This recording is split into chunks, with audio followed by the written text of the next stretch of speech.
Miles. How's it going, my man? Hey, just glad to be alive here on another day, another football weekend ahead of us. And I Hell, already got my foray into the weekend going with a little high school football tonight here just right down the road. Saw Arvada West whip up on Denver South 48-0. hey, Actually, 48-6. They got a late touchdown pass. But I don't like to hear about the DPS schools losing, man. I don't like that. But yes, sir. before we get going, I understand you were on the very dangerous rock face recently. Yeah, actually, the reason why we couldn't go last night, quite honestly, is I was just completely worked. Took the day off on Wednesday, went up the west ridge of Mount Quandary with a couple other idiots yesterday. So got a couple pictures here to kind of paint the picture just a little bit, as it was awfully snowy up there. You can see we're kind of hanging on the side of the mountain. So maybe I've climbed a couple of scary like class 3, class 4, but with the snow, with the exposure, meaning like if you fall, you're screwed. It was one of the dumber things I've done recently, but we emerged alive and well, and so here I am on a Thursday, ready to talk some football. So we got to get up on a mountain together, my friend. That Quandary was actually the first 14er I summited, actually. So small world, man.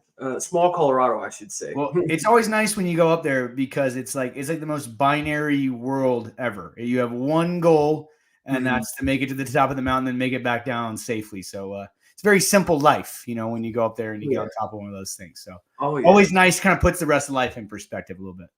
Oh, yeah. Well, speaking of one goal, the Ore Diggers, I think they had a goal after that 13-12 close game with Chadron last week. So they came out with something to prove in their homecoming game against Black Hills. And I'm going to warn you guys now, the highlights are a little bit short, but they're fast, and it's a lot of touchdowns. It's a lot of bombs.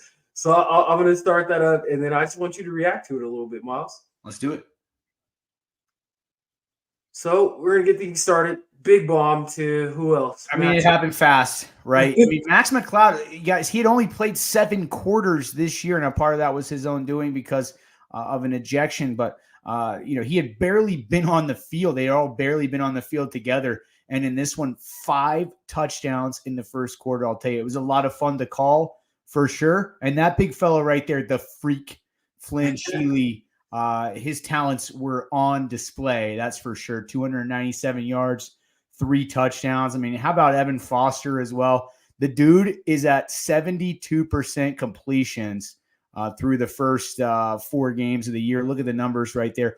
But, I mean, look, was this a surprise? Not for the Yellow Jackets, because the Yellow Jackets have a really good defense. And I came away from studying that team, preparing for that team with a lot of respect for them. We'll talk about Luke Doobie here in just a second. He's a stud as well. That's a really good defense, but it was going to happen against somebody. It just happened to be Black Hills State that it happened against. And, I talked last week about Pete Sturbick being frustrated and them feeling like, hey, the standard is just way higher there. And they came out and showed you exactly what they can do with those 35 first quarter points. And then they really were in cruise control from that point on. Oh, yeah. I mean, Black Hills, like mine goes, they score that first drive. Black Hills, if I'm not mistaken, did they return with a score or no? It was a score onside kick. Score. Now they did go right down the field there, and they looked great. I'll tell you what, I was super impressed with Luke Doobie, and I was really impressed with their entire receiving core. Oh yeah. Number 0, I was really impressed by. His name's escaping me at the moment, and it's such a bummer because losing TJ Chakura was a huge loss for them. And broke his wrist a couple weeks ago. He's coaching the team. He's on the sideline. He's going to be there, able to get the medical red shirt, which is great. So he's going to have 2 more years left. But that was their downfield threat. And as a corner, when you got that Tyreek Hill on the outside, that changes the dynamic for the entire offense. Got to talk to Coach Ryan Lewis and Anthony McCransky of Mines before the game. They were glowing about the Yellow Jackets' depth at receiver. It showed up. Their receivers were quality, even without TJ out there. And you saw what Luke Doobie could do. 27 out of 41, 284 yards. and a couple of touchdowns, but just way too much from the Ordigers. The 35 points early kind of made the rest of the game just a little bit funky because they were able to go into cruise control so early. So it was a little bit of a weird game to call in that after the first quarter, it wasn't really too competitive of a ball game. A lot of reserves out there. Mines played 3 different quarterbacks in the game.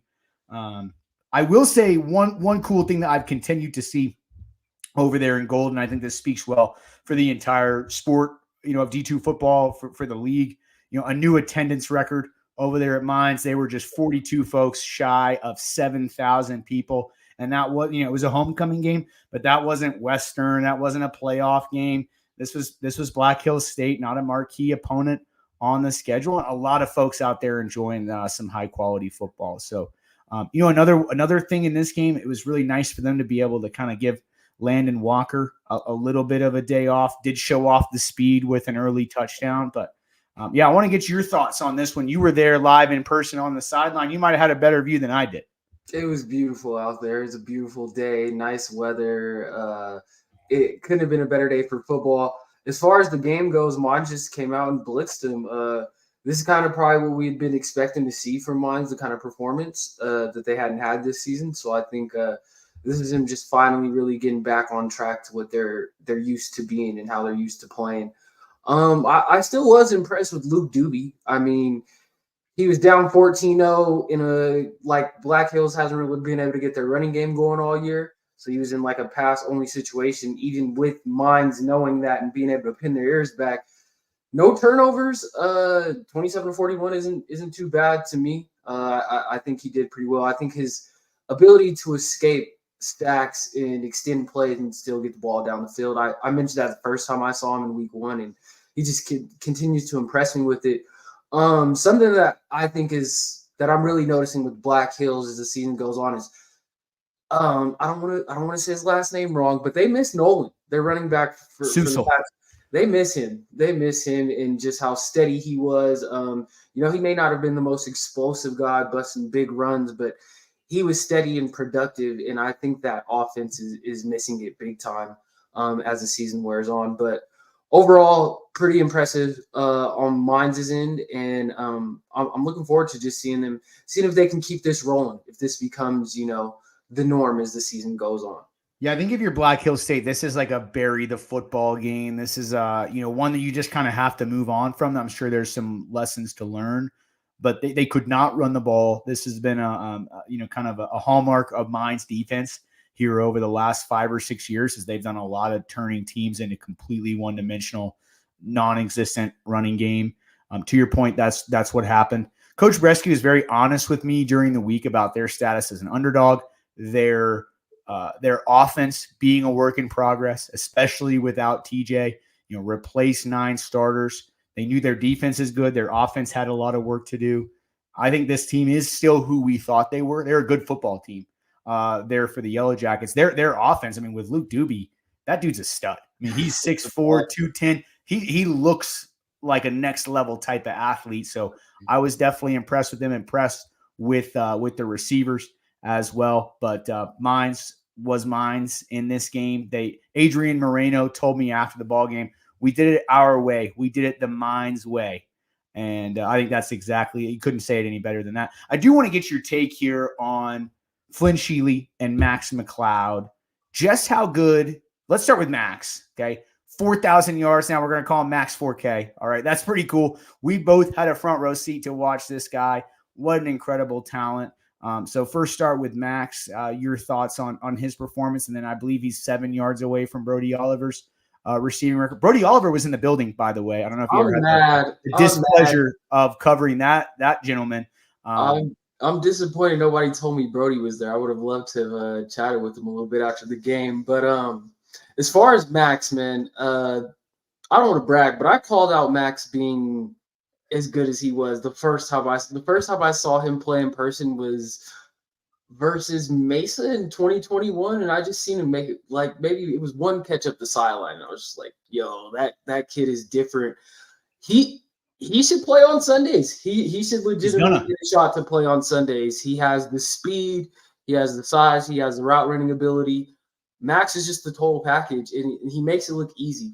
Half the time, it doesn't look like he's really like trying that hard because it's just all coming too easy to him. But I kid you not, I think Max is the best receiver in D2 football, and I think I don't think he gets enough credit for how fast he is. I think that's why he cooks everybody. I think people come out, they're like, oh, he's a white guy, he's probably a good route runner, but then he's actually really fast, and he burns people.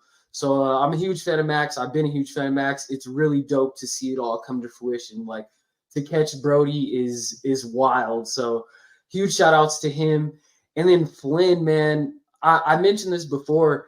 He reminds me, he's almost like a more athletic Ty Young. I don't know if you know Ty Young personally, but Ty Young, he's a former wide receiver. I played against Denver guy, went to Mullen when Mullen was in their heyday.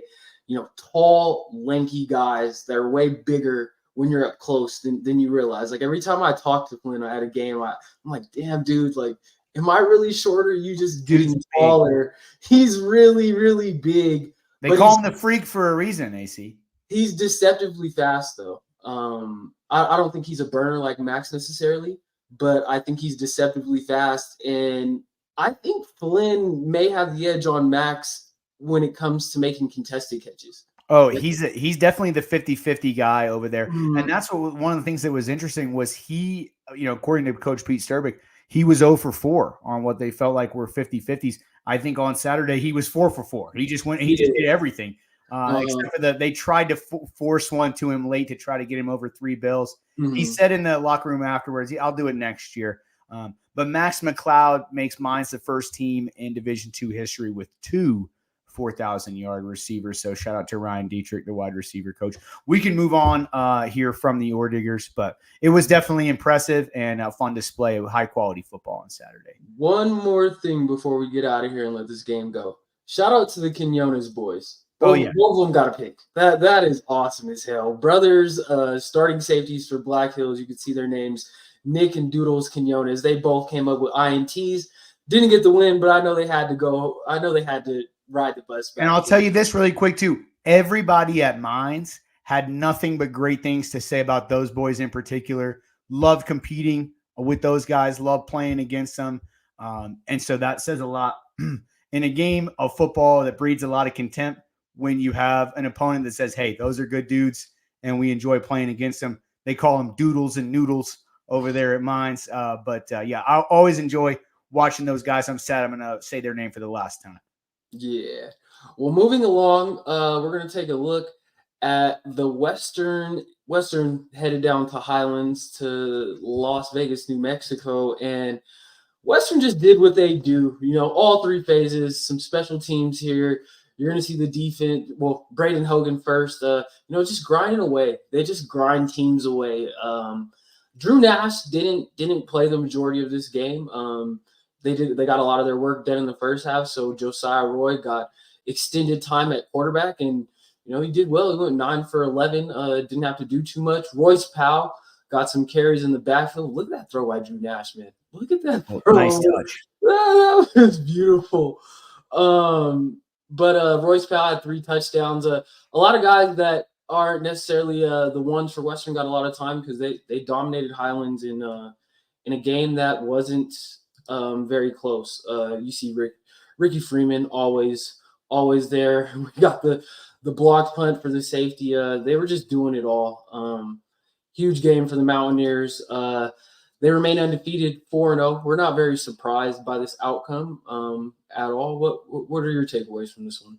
Well, I mean, yeah, it was 40-0 at the half, or I guess 38-0. So obviously incredibly impressive. I got to say, look, I never got to play the game at any kind of high level unless we're counting Madden or NCAA 25, in which case you don't want the smoke, AC. But I got to imagine being a defensive player, being able to do this whole thing, that's got to be one of the most fun things on the planet Earth. So always cool to see a safety like that. But no, I mean, Western, like you said, they grind teams down. They play like God's football, right? They run the ball. And they've been able to run it with their backs here a lot better recently, which as we've said is a big deal for this team. But the way their defense plays, they're so tough. I do have to give some love to the Cowboys and their receiver here, and Tennille Nichols. 60 more yards the other day, 69 yards a game for him. That's that's good for fourth in the league with some really good receivers. So a bright spot there. But no Joey Cave in this one. And yeah, I mean, New Mexico Highlands, we knew they were in a rebuilding, turnover kind of a mode here. And Western did exactly what we thought they would do. Yeah, not surprising at all. The Mountaineers just keep rolling them. It's looking like the end of the season is going to be wild. It's going to be a whole bunch of fireworks once we get to the end of the season if things keep trending the way they are. Speaking of which, trends continuing. He was held in check versus Mesa respectfully, but Reggie Retzlaff got back to business this week, and Pueblo, I mean, they didn't have a problem with Mesa, but they rolled once again against Adams. Surprisingly, you won't be able to tell from these highlights, but this game for like the first quarter and a half, it was good. Adams was forcing turnovers. They had got a pick six. Trey Dinesto. But then about halfway through the second quarter, Pueblo got it going, as you can see. And once they got it going, they just kept it going. And they rolled to this one. You got Donovan English getting a pick here. You got Russell Howard, man. He just glides. The way he runs, it's just so smooth. I really like watching Russell Howard play. Dominic Feeney, the senior veteran guy, getting a sack here. The Thunderwolves just had it going. Adams was overmatched, and I think the game played out how we expected it to.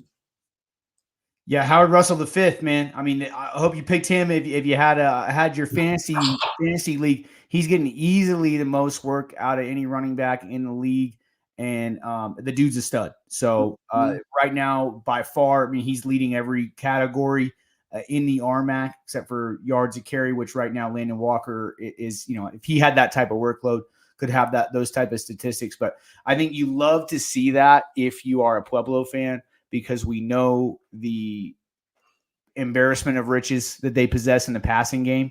7 different receivers caught a touchdown pass. 7 for the Thunderwolves in this game. How about this? They trailed 10-8 at the end of the first quarter. They scored 58 unanswered points against Adams State after that. So that is a show of a dominant football team. In that one, like you said, huge game from Russell Howard, the fifth. That's a big development for them. And I think they continue to show you as well. The passing game is not a one trick type of thing. Reggie Retzlaff's a fantastic receiver, but you can't pay too much attention to him because they've got a lot of really good players. And you know what?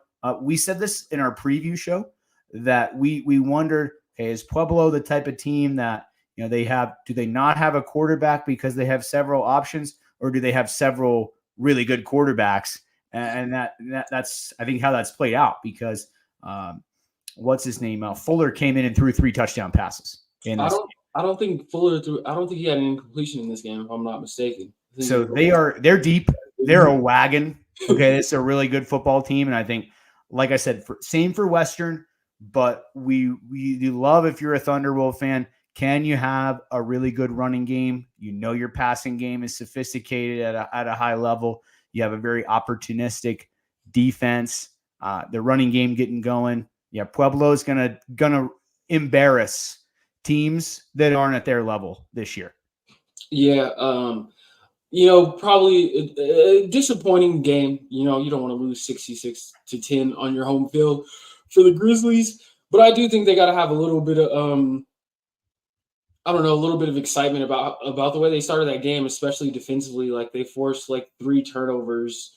So I think Adams, it's tough. They're probably not going to have, a real shot at a win till they're playing a lower level team, but they got to keep building. Beating Pueblo for a quarter, it's not much, but hey, it's a start. This could have been a shutout. So I think it's something Adams is going to have to try to build on. But Pueblo, man, they're a well-oiled machine, dude. I wouldn't want to be the team that's playing them next week. They're fun to watch, and it's definitely setting up, like you said, for some late season dramatics here with the top of the league continuing to kind of separate themselves as the elite. Speaking of the top of the league, we're going to take a look at my alma mater, Colorado Mesa, taking on Chadron. Mesa's Where'd you say about the top of the league there? I said they're trying to get there. Okay. They're not there yet, but they're trying. I mean, playing like this, though, their secondary might be top of the league. I might be ready to say that. Secondary's excellent. After what they did last week and then against Retzlaff and then bouncing back this week, you're going to see it pretty soon here. LeBron Shangolo living in the backfield, and then on the back end, Jason Tommy, man, he is that dude. He had to have seen this coming from a mile away because he catches it right. He's breaking full speed as he catches it. So it's not like he got lucky or anything. He saw that one from a mile away. Jakari Williams out here showing off the physicality, smaller guy, showing off the physicality a little bit. And then Colin Sturr, another Denver kid, getting in on the fun. Mesa's defense, they kind of did to Wyatt Sprague what I thought the Mines defense would do to him in like his first week start. They really got after him, as you can see, held him to 56 yards passing, 3 picks, one of those going back to the crib. Mesa didn't do too much offensively, as they haven't done much of this season, but when their defense is humming like that, they can just 3 points. That says enough. I don't really need to say too much else besides that. Yeah, I think for Wyatt Sprague, when you're a small school kid, you see this a lot at high levels of football as well. It's one thing to come in 1 week, be able to do what you do well and execute those things. It's another thing to do that the next week and the next week once people try to make you go to your B move and C move. And so for Wyatt Sprague and company, not able to get Jake Marshall going. When the Eagles are at their best, it's obviously a team that's very good on defense, but they want to run the football. Jake Marshall, 8 carries. That's not enough. He needs to be he's a big physical kid. He needs to be, 15, 18 carries, that type of thing to be able to keep them in ball games. I think the other thing about Jason Tommy is an incredibly physical football player. He is a punishing hitter.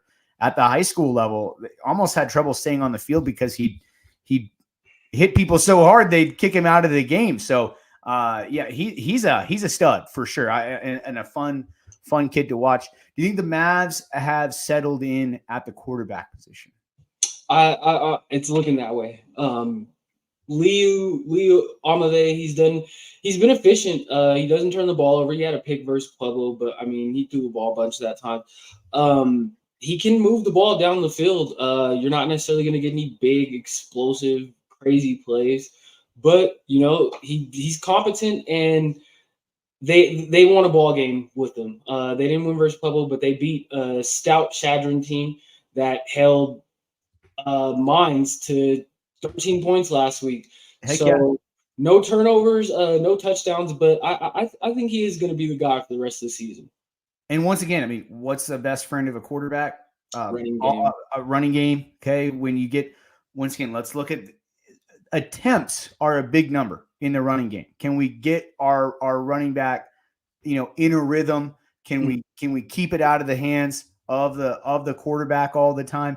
8 carries for Marshall, 23 for Aiden Taylor, and $116 on the ground. So that's what we wanted to see from a couple of these teams. Can we run the ball effectively? Chadron State is not a pushover. Their front seven, Hunter O'Connor is as good a football player as there is in the entire league. They got a lot of playmakers there on defense. Xavier Harrell, 12 tackles, 1.5 for loss. That's a huge day. I think Mesa, this was a game they needed to win. They should have won. They went out and took care of business. Yeah, I'm excited to see Mesa and Black Hills. And a big matchup for Mesa next week in Grand Junction against Mines. We'll see how competitive they can be in that one. Oh, yeah.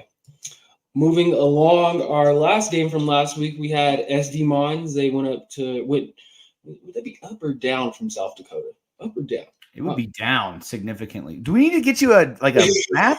The geography lesson? It's been a while, man. Come on now. Remember, I'm going on 50, dude. I'm losing it a little bit. But they went down to Durango and they handled business. But Fort Lewis, if you look at this in the second half, they won the second half. So I think Fort Lewis, just being competitive in games with teams of this caliber, it's a really good sign for Fort Lewis. So South Dakota Mines, they handle business, like I said, 3 wins in a row. This is their first time doing that since 2016, back in my day. But the Hard Rockers, they seem to be they're rocking and rolling right along into the Black Hills Brawl they got coming up this week. You see Martinelli did his thing again, 5 touchdowns against the 1 pick. Holden Gilbert, shout out to him. Senior guy had his first game over the century mark, so big game for him. And then Hunter Newsom, he shows up every week. Not very Every week. surprising at all. But what do you think of this one? Well, Martinelli now, we're looking at what, 13, 14 touchdown passes on the season for him. Dude's a stud. So he's kind of, in that category of one of the upper tier, not just quarterbacks in the league, but players in the league overall. Good to see them kind of in a get right game for their offense. Look, the Skyhawks are not stopping people on the ground. That's a huge problem for them. It's building blocks. Okay. We gotta do one thing at a time there for the Skyhawks. I think it's great to see them go out and score 33 points in a conference game. And that's a huge step forward for Fort Lewis. This is a super competitive game. They're in it late. Look at, they dominate the third quarter after, being down early. I do have to show you the map here, though, as we got South Dakota as a good 12 hours north of Durango, Colorado native over here, everybody. I'm thinking more elevation. Like elevation. Okay, then I'll give you a little bit. Because Durango's high as hell. Geography. Durango's pretty tall. I don't know. Yeah, I'm like, they may have there in the shadow of some 14. Okay, I got to give you a break. I thought we were talking geography there. I was going to say, my man. I know that we were supposed to be No Child Left Behind, but anyway. So yeah, I think Fort Lewis. Look, Stone Walker is an exciting young player. I'm excited for them. They have some things to build on now, right, Antonio, which we just really haven't had there before. And so, young players to build on. Orlando, so exciting time for them. This is another one of those games, kind of what we thought that the South Dakota Mines, like Black Hills State, like Chadron, they should be taking care of business against the Fort Lewis's, the Adams States, the New Mexico Highlands. They're going to struggle against that upper tier, but nice to see them run the ball well here. Martinelli's a stud, 5 touchdowns. Kind of, once again, a little bit what we expected out of this one. One of the things that I want to point out for the Skyhawks and just highlight is Walter Stauffer. You see his stat line there: 8 tackles, 4 TFLs, 2 sacks. He's a Durango native, if I'm not mistaken. So, nice. Big shout out to him, just staying home, like committing to that program as it's been in the state it's been in, and seeing it through. His play starting to really pop on tape. So shout out to him. But moving along, we're going to look ahead at the week to come. We got another 5 games. Chadron, Mines in Mesa for the Nikos Cup. Highlands is going up to CSU Pueblo to take them on for CSUP's homecoming. We got the 139th Black Hills Brawl. That's the game of the week. And then Fort Lewis is going up to Gunnison to take on Western Colorado. Like I said, the game of the week is obviously I think it's tied with Henderson State and Ouachita as the oldest running rivalry game in D2 football. So huge game this week. SD Mines coming in hot, 3-game winning streak. Black Hills, they took their licks last week. Last year, SD Mines blitzed Black Hills. I want to say this final score was 49-14. It was 21-0 at halftime. So Black Hills, I know they got a bitter taste in their mouth, thinking about last year and then most recently last week. Do you think they're going to be able to knock off SD Mines? How do you see this one playing out? Look, I really think Black Hills State is the team with the upward trajectory here. And I got even a little bit more of a good feel for that. Had about a 25-minute conversation with Coach Bresky last week. He told me, going back to 2020, he said, everybody else was bummed. Football season got canceled. He said, we were kind of low key okay with that. We weren't going to be good. We knew we were building towards something 4 or 5 years later. They haven't lost kids to the portal. They've kept their program together. They are on the rise. I'd still give my an edge here to South Dakota Mines, but this is a little bit more of a pick 'em. This is definitely should be a good football game. I don't think, minus an aberration, Evan Foster going bonkers last week, that Black Hill State's going to get blown out. I feel the same way about South Dakota Mines. I think SD Mines just has a little bit more firepower on the offensive end, especially with Chakura out for the rest of the season. He's an extremely important player for them. Coach Bresky made no mistake to me. He said TJ's our best player. And so that's a significant loss for them. Can they run the ball against a stout South Dakota Mines team? I don't know about that. Are they good enough in the passing game to be one-dimensional and still win? I don't know about that either. I'll take a South Dakota Mines here. This will be a fun football game. Should be a well-played defensive matchup, I think, and just about which team has the most offense. What do you see? I'm leaning towards South Dakota Mines too, but I do think that bad taste in your mouth, I think that's going to play a factor. I think Black Hills is – I'm sure Coach Bresky is driving home how that game played out last year, and I'm sure they're going to be really, really ready to go and have the engines revving. What gives me cause to pause is just their non-existent running game. I think if South Dakota Mines – although we know they have some problems on the back end covering and whatnot, I think if they get to pin their ears back, they're going to make it a long day for Luke Doobie. So I'm going to lean towards South Dakota Mines to win this close. I also think just some of their game experience that they've gotten throughout the season, going to that 4 overtimes game, being in some high-stakes situations, I think that's going to pay dividends, that experience for them. And I think they're going to get this one done close as well. Next, we have the battle for the Nikos Cup. When I was playing, I won it 2 out of my 3 times. Nice. Drank a bunch of beer out of it. a whole lot of beer out of it. It's a fun game. It hasn't been as much of a rivalry as back when I was playing. Last year, Mesa was shut out 52-0. Huge win for Mines. I think John set some of his records in that game. So it's back in Grand Junction again. I'm sorry, but I don't see too much hope for Mesa in this one. Especially not with Mines looking the way it looked last week. If this game was happening coming off that Chadron week, maybe I might be like, hey, I'll take a flyer on the Mavs. But seeing how Mines looked last week and then seeing Mesa the week before up close versus a similar caliber opponent in Pueblo, I think Mines is going to win this one going away. Yeah, I think, look, Mesa's offensive strength I guess I can't say offensive strength running the football, but I don't think this is a super strong passing team. I think where Mines is vulnerable potentially defensively is in the passing game. That's not as much a commentary, by the way, on their secondary as it is right now the defensive line and linebackers. They did not get a single sack last week. This was a team 2 years ago had 71 sacks. Right now, through 4 games, they have 6.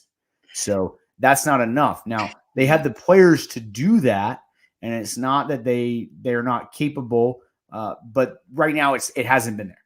So they've been left a little bit vulnerable on the back end. I don't see Colorado Mesa being the team that's really able to take advantage of that, perhaps like maybe a Pueblo could or a Western could. And so I think they're going to have a really hard time offensively. Mines' defense has been criminally underrated in the last 5 or 6 years. They have a terrific defensive team, terrific defensive coaches.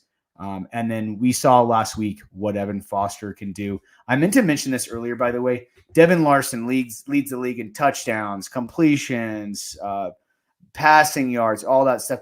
He is not the most efficient quarterback in the league. Evan Foster's at a 165. He's completed 72% of his passes. He's been terrific. He's barely played with Max McCloud and Landon Walker on the field at the same time. I think that 160 yards of rushing offense, if the Orediggers wanted it to, that could be way higher if Landon Walker was getting 20 carries a game. So there's too many options for the Orediggers on offense. I think they're going to turn Mesa into a one-dimensional team with their running game and passing game, and I'm not sure that they have the type of passing game to be able to beat the Orediggers. So I do like Mines here by a sizable amount. I was really looking forward to being at this one. I was going to take Vangela, I call her, as my built-out white Ram ProMaster. I was going to take her down there, maybe do a little camping, but I'll be on the RMAC network calling some volleyball on Saturday evening. So I'm going to have to stick around in town. We'll have to miss the Nikos Cup down there in Grand Junction. But I think the Orediggers are in good shape here. You look at that offensive scoring for Mesa, 15 points a game, just not going to do it.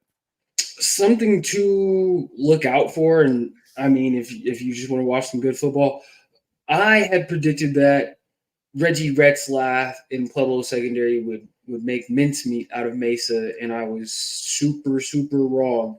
What does Mesa secondary do against this super loaded Mines? This super loaded Mines passing attack. I think it's going to be more competitive than people think after seeing Mesa the past 2 weeks. I'm really feeling their secondary right now. What's on your comfy couch that's hurting you? Oh no, my arm slipped off the rest right here. Like I almost took a little tumble there. But only over 30 problems right there, but that's okay. Yeah, old man stuff. But moving along, we got Fort Lewis going up to Gunnison. I think this game is going to be very similar to Western's performance last week against New Mexico Highlands. Will Fort Lewis maybe be able to make it a little bit more competitive? Possibly, but I mean, Highlands has a productive offense statistically, so I'm not so sure that they will be. I think Western is a clear step above what SD Mines is, and I think that'll show on the scoreboard. I got Western winning this one pretty comfortably. Although I'm not sure if Drew Nash is going to play or not, seeing as he didn't finish the game. So that could be something to watch. I'm curious what the status is there of Nash, whether they have him or not. I'm not sure they're going to need him here. Western, like we said earlier, they grind teams down. They smother you with defense, special teams. The way the game was meant to be played, I really believe. So, Western here in a sizable victory, especially what Fort Lewis does well is run the football. They ran it for over 2 bills last week. Actually outrushed South Dakota Mines in that ball game. I don't think Western's going to let that happen. We'll take the Mountaineers large in this one. But hey, like we said from the jump, this is a Fort Lewis podcast, and we're low key rooting for the Skyhawks. At least I'll speak for myself. I want to keep seeing them play competitive ball games. I want to keep seeing Stone Walker make plays, and we love Johnny Cox and company down there. Oh yeah, I'm rooting for him too. I do think they're going to upset somebody this year, and I cannot wait for the week that they do it. It's going to be madness. Probably not this week. That's probably what we could say for Highlands as far as their upset prospects taking on Pueblo for homecoming. Probably not going to beat Pueblo this week. I want to say, what was it? Was it the 2021 year, or was that the year that Highlands did get Pueblo? I know they got them sometime recently in the last 3 or 4 years. Highlands has beat Pueblo, but this ain't that. They had that team a couple of years ago that was pretty feisty. But yeah, this is not the year for Pueblo to upset, or rather for Highlands to upset Pueblo. We talked about how Howard Russell, the 5th. By the way, when you got a Roman numeral next to your name, that's just so cool. I'm not close to cool enough to having that type of thing. So I'm just envious. But Howard Russell's probably going to run wild here. Look at the rushing defense for New Mexico Highlands. Do you think unless that's a typo, that's wild. Do you think that's skewed a little bit though, having played Eastern New Mexico for game 1? Sure, of course. Look, I mean, I'll go back to Colorado School of Mines, let up 500 plus yards to to Harding last year, and they have a terrific run defense. So they can actually be skewed when you play one of those teams. With that being said, as my cat's dream came true, more dry food came out. They've shown themselves, Pueblo, to be a team that's going to obliterate teams that aren't on their level. They're really, really good. They have so many options offensively, opportunistic defense. So Pueblo here by 3-4 scores, probably with ease. I got to give Pueblo and Coach Vigil some credit on. I feel like this is my second year doing this for D2 football, but obviously I've been following the RMAC since I stopped playing. They're finally getting back to where it's like, they're not going to play down to their opponents anymore. I feel like these past few years, they've been susceptible to possibly playing down to whatever level the team that they're going against comes out to. Like last year, you saw at the highs of like going to double OT with Grand Valley, but then also like being in games with teams they shouldn't. I think Pueblo, I don't look at them in that aspect anymore. Hey there. Rocky makes his second appearance here on the RMAC Week. I just want to give Coach Vigil a shout out. It seems like he's really upped the standard there and got it back to where it was when they were truly competing for national championships year in and year out. 100%. Our very last game of the week is Adams taking on Chadron, and I think Chadron's going to get back right in this one. I think their defense is going to impose their will. I do expect Adams to have defensive success though. Chadron's offense, 9.5 points a game, 214 yards of total offense. I think Adams, if like I said, if they have some confidence based on how they started that game versus Pueblo and they can take that into this week, I think they can cause some more turnovers and make this game close. But I do think Chadron's defense will be a little bit too much for Adams to really get anything going in either. And if I had to guess, I'd take Chadron to make a special teams play to win this one. They've had Chadron. It's really unfortunate for them. The past 2 weeks, they've had one of the player of the weeks for the conference in a losing effort. So I think they're going to get off to Snide this week and get back in the victory column. What do you think? I agree. I think this should be a big game for Jake Marshall. Like I said, I wouldn't, if I'm Chadron and we're here next week, I wouldn't mind seeing a 30 attempts next to his name. He might not be a guy that's going to reel off a 70-yard run or anything like that. He doesn't have the explosiveness of a Walker type of guy, but he can really be the bell cow for this type of team in this game. So yeah, I would like Chadron as well. Look at the defensive scoring. That's an impressive, and they've played some good teams. They played Colorado School of Mines, and they held them to 13 points, the lowest output they had in 8 years. So it's a really, really good defense. Whether or not, it's Sprague at quarterback. I think they should be able to come out and be able to play their game in this one. I think one of the unfortunate things for Chadron State, we're missing one of the underrated stars in the league in Tommy Thomas, an explosive playmaker, very similar to Black Hill State. As there's lots of guys can get open underneath, are shifty, can run routes, can work hard enough to put themselves in a position to be a good possession receiver. There's not a lot of people in the world that can stretch the defense and explode pass and take the top off the defense and be one of those guys. So it's a bummer they're missing him.